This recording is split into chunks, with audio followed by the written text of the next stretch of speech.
नमस्कार, मैं हूं अनुराग चड्ढा। इनसाइड विद अनुराग में आपका स्वागत है। अखिलेश यादव ने दादरी में एक विशाल रैली करके सोचा कि गुर्जरों का दिल जीत लिया है। उनकी इस चाल की काट निकालने के लिए तुरंत मुख्यमंत्री योगी आदित्यनाथ और जयंत चौधरी ने एक साथ मंच साझा किया और पश्चिमी यूपी में हुंकार भर दी। सबको लगा कि गुर्जर वोट बैंक अब उनकी जेब में है। सब अपनी अपनी पीठ थपथपा रहे थे, लेकिन गुर्जर समाज ने अब दो टूक शब्दों में साफ कह दिया है कि उनकी आवाज ना तो साइकिल उठा पा रही है और ना ही कमल और ना ही हैंडपंप। चुनाव आते हैं, नेता आते हैं, वादे करते हैं और फिर समाज को उसी हाशिए पर छोड़ दिया जाता है।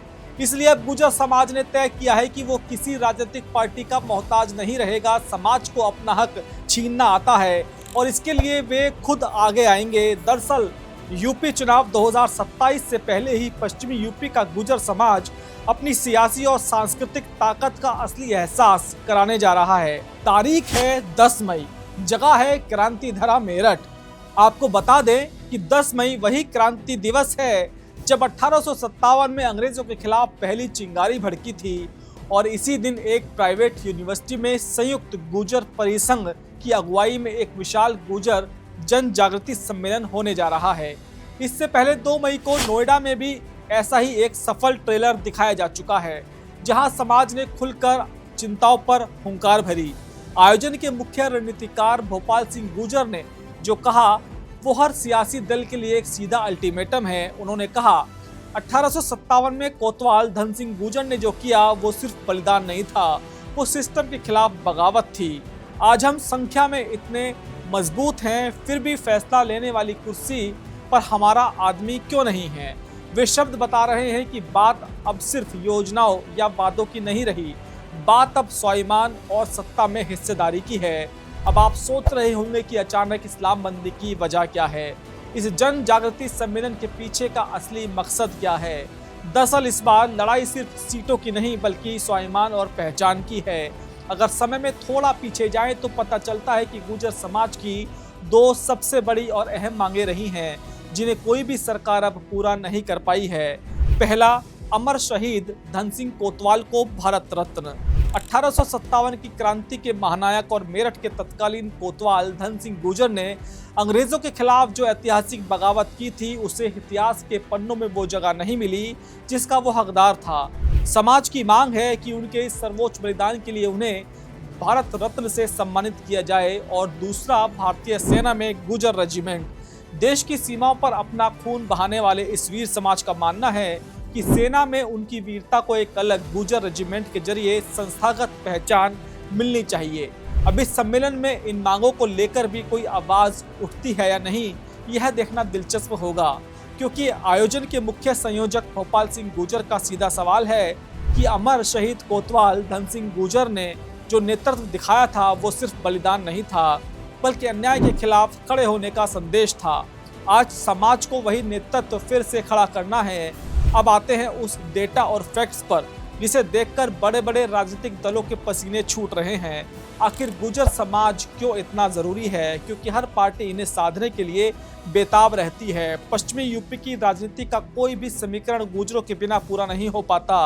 अगर आप सहारनपुर से शुरू करें तो यमुना बेल्ट के किनारे किनारे आगरा तक जाएं तो आपको समझ आ जाएगा कि इस बेल्ट में गुर्जर सिर्फ एक जाति नहीं बल्कि एक इलेक्शन विलिंग मशीन है।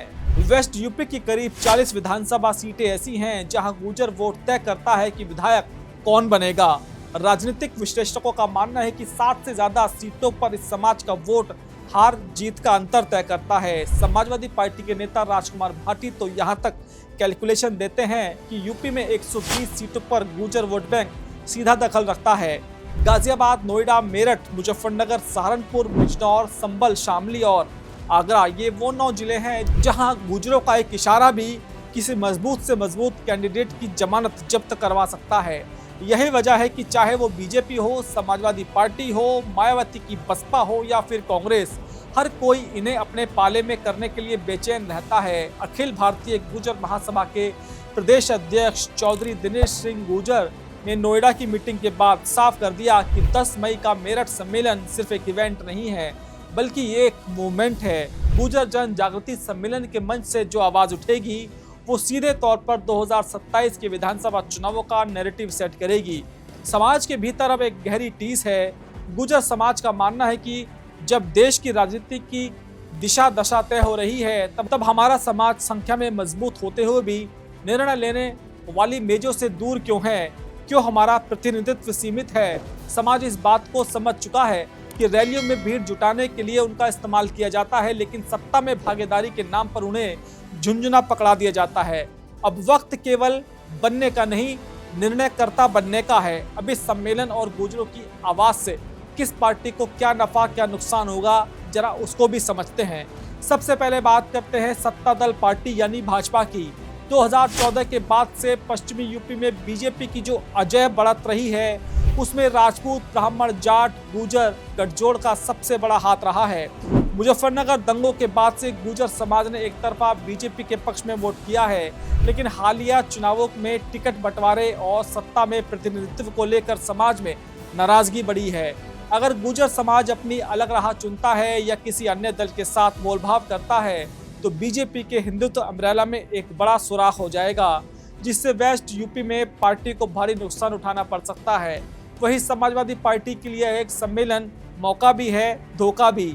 अखिलेश यादव लगातार पीडी के साथ अन्य जातियों को जोड़ने की कोशिशें कर रहे हैं। दादरी की भाईचारा रैली उसी का हिस्सा थी, लेकिन अगर गुर्जर समाज ये मान बैठा है कि सपा भी उनका इस्तेमाल सिर्फ वोट बैंक के लिए कर रही है, तो सपा जो वेस्ट यूपी में जयंत चौधरी के एनडीए में जाने के बाद 2027 के लिए नया जाट मुस्लिम गुर्जर समीकरण बनाने की कोशिश कर रही है, वो धराशायी हो जाएगा। हालांकि अगर अखिलेश इस नाराजगी को भुना पाए और उनकी मांगों का पुरजोर समर्थन किया तो 2027 में उन्हें बम्पर फायदा भी मिल सकता है। बात करें रालोद की तो जयंत चौधरी का मूल वोट बैंक जाट है, लेकिन वेस्ट यूपी में जीतने के लिए उन्हें गुर्जरों का साथ ही चाहिए।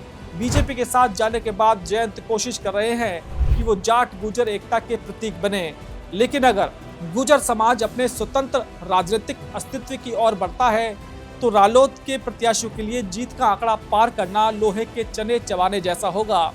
बसपा सुप्रीमो मायावती ने हमेशा दलित गुर्जर मुस्लिम गठजोड़ के जरिए वेस्ट यूपी में शानदार नतीजे दिए हैं। एक समय था जब बसपा में गुर्जर नेताओं की तूती बोलती थी।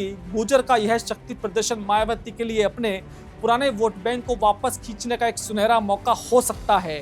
दोस्तों, राजनीति में जो समाज अपनी कीमत खुद नहीं लगाता, राजनीतिक पार्टियां उसे फ्री की जागीर समझ लेती हैं। गुर्जर समाज का यह 10 मई का क्रांति दिवस इसी फ्री की जागीर वाली मानसिकता पर सबसे बड़ा प्रहार है। समाज के प्रबुद्ध जनों ने आह्वान कर दिया है कि अपनी अनदेखी और उपेक्षा को अब चुपचाप बर्दाश्त नहीं किया जाएगा। समाज के बीच अब इस संदेश को मुखरता से उठाया जा रहा है कि अगर आज हम एकजुट नहीं हुए तो आने वाली पीढ़ियां हमसे सवाल करेंगी, और यदि आज हम खड़े नहीं हुए तो इतिहास हमें याद रखेगा। इस बार गुर्जर समाज ने तय किया है कि वोट उसे ही मिलेगा जो समाज के स्वाभिमान को सम्मान देगा। भागीदारी ही समाज की ताकत है और एकता सबसे बड़ी पहचान। 10 मई को मेरठ की क्रांतिधारा पर जो कुछ भी होगा उसकी गूंज सिर्फ वेस्ट यूपी नहीं बल्कि उत्तर प्रदेश के सियासी गलियारों में सुनाई देगी। जो पार्टी इस गुर्जर सम्मेलन के बाद गुर्जर को टेबल के उस पार बिठाकर सत्ता में बराबरी की हिस्सेदारी का ठोस वादा करेगी, वही 2027 में यमुना बेल्ट का सिकंदर बनेगी। वरना यह समाज अब नोटा दबाने या अपने निर्दलीय कैंडिडेट खड़े करके किसी भी बड़ी पार्टी का खेल बिगाड़ने की पूरी कुव्वत रखता है। दोस्तों, मेरा ये विश्लेषण आपको कैसा लगा कमेंट बॉक्स में जरूर लिखकर बताइएगा। साथ ही साथ मेरे चैनल को सब्सक्राइब करना बिल्कुल मत भूलिएगा। तो आपसे मुलाकात होगी किसी दूसरी खबर के साथ। नमस्कार।